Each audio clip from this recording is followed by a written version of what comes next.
Hi உறவுகளே, welcome to cook with Sarala சேனலுக்கு அன்புடன் வரவேற்கிறேன். வாங்க உறவுகளே, எல்லாரும் எப்படி இருக்கீங்க? நல்லா இருப்பீங்கன்னு நம்புகிறேன். இன்றைக்கி என்ன வீடியோ பார்க்க போகிறோம்னா, ஒன் பாட் ரெசிபி தக்காளி சாதம். அதுவும் என்னோட ஸ்டைலில் எப்படி செய்து பார்ப்போமா? வாங்க வீடியோக்குள்ளே போகலாம். தக்காளி சாதம் செய்யறதுக்கு 2 பெரிய வெங்காயம், 4 தக்காளி, 3 பச்சை மிளகாய், கறிவேப்பிலை, கொத்தமல்லி, புதினா எல்லாமே கட் பண்ணி க்ளீன் பண்ணி எடுத்து வச்சுக்கிட்டேன் உறவுகளே. இப்போ தக்காளி சாதத்துக்கு நான் பாஸ்மதி ரைஸ் தான் எடுத்திருக்கேன். 3 டம்ளர் பாஸ்மதி ரைஸை தண்ணி ஊற்றி ஒரு 20 நிமிஷம் ஊறட்டும். அது ஒரு பக்கம் இருக்கட்டும்.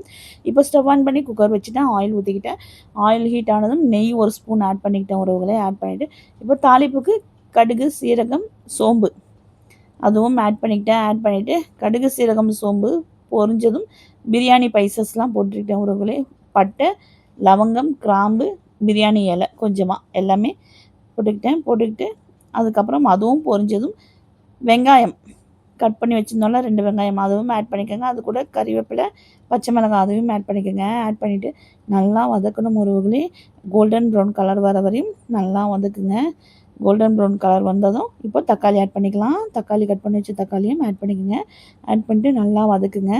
தக்காளி வெங்காயமும் நல்லா குக் ஆகும்போது இப்போது புதினா கொஞ்சமாக ஆட் பண்ணிக்கோங்க. ஆட் பண்ணிட்டு ஒரு மிக்ஸ் கொடுங்க. இப்போது இஞ்சி பூண்டு பேஸ்ட்டு 1 டேபிள் ஸ்பூன் ஆட் பண்ணியிருக்கேன். அதையும் நல்லா மிக்ஸ் கொடுத்துட்டு இப்போ மசாலா பார்த்துருவோமா?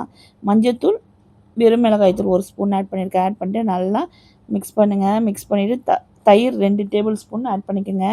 ஆட் பண்ணிவிட்டு நல்லா மிக்ஸ் கொடுங்க.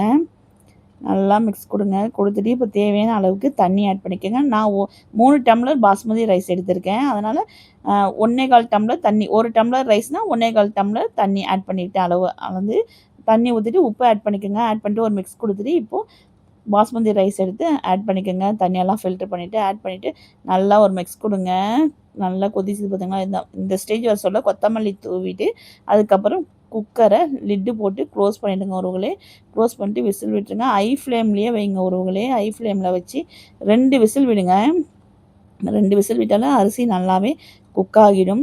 விசில் விட்டு ஸ்டவ் ஆஃப் பண்ணிவிடுங்க. இப்போது தக்காளி சாதம் ரெடி ஆகிடுச்சு ஒரு பக்கம். இன்னொரு பக்கம் அதுக்கு சைட் டிஷ் இல்லைன்னா எப்படி? அதனால் முட்டை நான் ஆல்ரெடி வேக வச்சு மசாலா அப்ளை பண்ணி எடுத்து வச்சுருந்தேன். இப்போது பேன் வச்சுட்டு ஆயில் ஊற்றிட்டு அந்த முட்டையும் போட்டு அப்படி லைட்டாக ஃப்ரை பண்ணி எடுத்துப்போம் அப்படி சொல்லிட்டு அதை ஃப்ரை பண்ணவும் ஸ்டார்ட் பண்ணிவிட்டேன். அது கூடயும் கொஞ்சம் மிளகுத்தூள் ஆட் பண்ணால் முட்டை ஃப்ரை இன்னும் சூப்பராக இருக்கும்.